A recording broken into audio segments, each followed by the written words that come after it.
5ই August Sheikh হাসিনার পতনের দিন বঙ্গবন্ধুর স্মৃতিজড়িত এই বাড়িতে আগুন দেওয়া হয়েছিল। বুধবার ব্যাপক ভাঙচুরের পর ভেতরে পোড়ার মতো যা কিছু আছে তাতে ফের আগুন দেওয়া হয়। ভারতে পালিয়ে থাকা শেখ হাসিনার অনলাইন ভাষণের ঘোষণার পাল্টায় বৈষম্য বিরোধী ছাত্র আন্দোলন বুলডোজার মিছিলের ডাক দেওয়ার পর ধানমন্ডি 32 নম্বরে বঙ্গবন্ধুর বাড়িতে ব্যাপক ভাঙচুর চালিয়ে আগুন দিয়েছে ছাত্র জনতা। বুধবার রাত 8টার পর থেকেই বিপুল সংখ্যক মানুষ সেখানে জড়ো হয়েছে। সময় বাড়ার সঙ্গে সঙ্গে জনতার ভিড়ও বাড়তে থাকে। পর্যায়ে জনতা গেট ভেঙে ভিতর ঢুকে ভাঙচুর শুরু করে জনতা। লাঠিসোঁটা ও শাবল হাতে ভাঙচুরে যোগ দেন অনেকেই।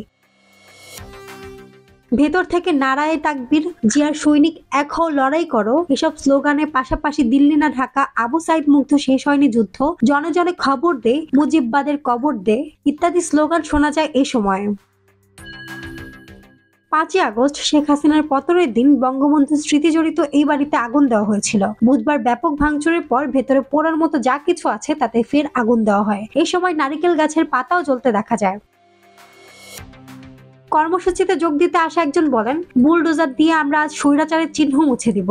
কর্মসূচির কারণে ধানমন্ডি এলাকায় বুলডোজার দিয়ে আমরা আজ স্বৈরাচারের চিহ্ন মুছে দেব। কর্মসূচির কারণে ধানমন্ডি এলাকায় নিরাপত্তা বাড়ানোর কথা বলা হলেও রাস্তার উপর দুটো পুলিশ ভ্যান ছাড়া আইন শৃঙ্খলা রক্ষাকারী বাহিনীর তেমন কোনো অবস্থান ওই এলাকায় দেখা যায়নি। মঙ্গলবার বিবিসি বাংলার এক প্রতিবেদনে বলা হয়, বুধবার রাতে ভার্চুয়াল এক অনুষ্ঠানে ভাষণ দেওয়ার কথা রয়েছে ক্ষমতাচ্যুত প্রধানমন্ত্রী শেখ হাসিনার, যিনি 5ই আগস্টের পর থেকে ভারতে পালিয়ে আছেন। তবে বিষয়টি নিয়ে করা প্রতিক্রিয়া আসে বৈষম্য বিরোধী ছাত্র আন্দোলনের পক্ষ থেকে, যাদের নেতৃত্বে গত বছরের জুলাই আগস্টের গণ অভ্যুত্থানে শেখ হাসিনা সরকারের পতন হয়েছিল।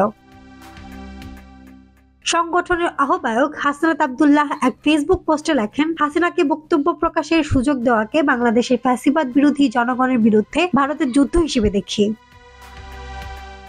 পরে বুধবার সন্ধ্যা 6টার দিকে ফেসবুকে আরেক পোস্টে তিনি লেখেন, আজ রাতে বাংলাদেশ ফ্যাসিবাদের তীর্থভূমি মুক্ত হবে।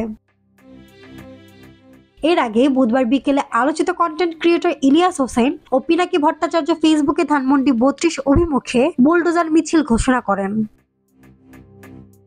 একটি ফটোকার্ড শেয়ার করেন এই দুই কন্টেন্ট ক্রিয়েটর। তাতে বলা হয়, হাজারো ছাত্র জনতার উপর গণহত্যা চালিয়ে দিল্লি পালিয়ে গিয়ে সেখান থেকেই খুনি হাসিনার বাংলাদেশ বিরোধী তৎপরতার প্রতিবাদে 24-এর বিপ্লবী ছাত্র জনতার উদ্যোগে আজ বুধবার রাত 9টায় এই কর্মসূচি পালিত হবে।